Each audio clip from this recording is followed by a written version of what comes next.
ముందుగా అందరికీ నమస్కారము. నేను చాట్ల ద్రిక్షిక వంశీకృష్ణ 16వ వార్డు కాంగ్రెస్ పార్టీ నుండి పోటీ చేస్తున్నాను. కావున మీ అమూల్యమైన ఓటు చేతి గుర్తుకు వేసి గెలిపించగలరని కోరుకుంటున్నాను. ధన్యవాదాలు. అందరికీ నమస్కారం. ఈరోజు 16వ వార్డులో మరి అందరం 16వ వార్డు కుటుంబ సభ్యులు అందరం కూడా మరి అభ్యర్థి చాట్ల వంశీకృష్ణ గారితో మరి వాళ్ళ కుటుంబ సభ్యులు అందరం కలిసి కూడా క్యాంపెయినింగ్ చేయడం జరుగుతుంది. అందరికీ కూడా ఒకటే విజ్ఞప్తి ఏంటంటే 49 వార్డులలో ఉన్న కాంగ్రెస్ అభ్యర్థులని ఖచ్చితంగా చేయి గుర్తుకి ఓటేసి గెలిపించాలని కోరుకుంటున్నాను. ఇప్పుడు అందరూ కూడా వచ్చిపోతారు, వివిధ పార్టీ వాళ్ళు కానీ ఇండిపెండెంట్ కానీ అందరూ కూడా తిరుగుతారు. కాకపోతే ప్రజలందరూ కూడా ఒకటి గమనించాలి, రూలింగ్ గవర్నమెంట్ కాంగ్రెస్ ఉంది, మన ముఖ్యమంత్రి రేవంత్ రెడ్డి గారు, అలాగే మన మున్సిపల్ శాఖ మంత్రివర్యులు కూడా రేవంత్ రెడ్డి గారే ఉన్నారు. కాబట్టి మీ వార్డ్ డెవలప్మెంట్ కావాలన్నా కానీ, నిధులు రావాలన్నా కానీ, వార్డులకి డెవలప్మెంట్కి మరి కాంగ్రెస్ అభ్యర్థిని గెలిపిస్తేనే మన వార్డ్ అభివృద్ధి అవుతుందని చెప్పేసి ప్రజలందరూ కూడా ఆలోచించాలి.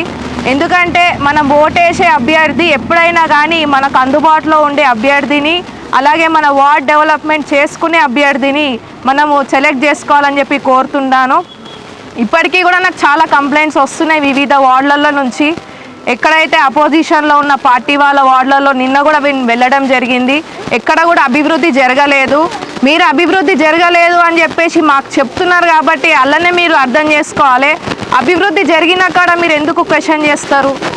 మీరు ఖచ్చితంగా ఇప్పుడు రూలింగ్ గవర్నమెంట్ కాంగ్రెస్ ఉంది కాబట్టి మీరు చెయ్యి గుర్తుకి ఓటేసి మంచి మెజారిటీతోటి గెలిపియండి. తర్వాత మీ వార్డ్ డెవలప్మెంట్ అంతా కూడా మన ముఖ్యమంత్రి రేవంత్ రెడ్డి గారు మన కామారెడ్డి నుంచి కంటెస్ట్ చేసిన పర్సన్ కాబట్టి కామారెడ్డి రేవంత్ రెడ్డి గారికి ఒక ఇంటిలాగా ఖచ్చితంగా కామారెడ్డిపై దృష్టి పెట్టి మంచి నిధులు కూడా పంపిస్తారు, డెవలప్మెంట్ కూడా మంచిగా అవుతుందని చెప్పి సందర్భంగా తెలియజేస్తున్నాను. మరి 16వ వార్డు కుటుంబ సభ్యులందరికీ కూడా చెయ్యి గుర్తుకే ఓటేసి మళ్ళీ చాట్ల ద్రీక్షిక గారికి మీరు మంచి మెజారిటీతోటి గెలిపియాలని చెప్పి మళ్ళీ రెండోసారి కూడా వంశన్న గారికి దీక్షిక గారికి మంచి ఆశీర్వాదం ఇచ్చి గెలిపియాలని చెప్పి కోరుకుంటూ, మీ అందరికీ ఏ అవసరం ఉన్నా కానీ ఎల్లప్పుడూ గడ్డం చంద్రశేఖర్ రెడ్డి గారు, అలాగే నేను మాజీ మున్సిపల్ చైర్పర్సన్గా చేసిన నాకు కూడా అనుభవం ఉంది కాబట్టి మేము కూడా అందుబాటులో ఉంటామని చెప్పి సందర్భంగా తెలియజేస్తున్నాం.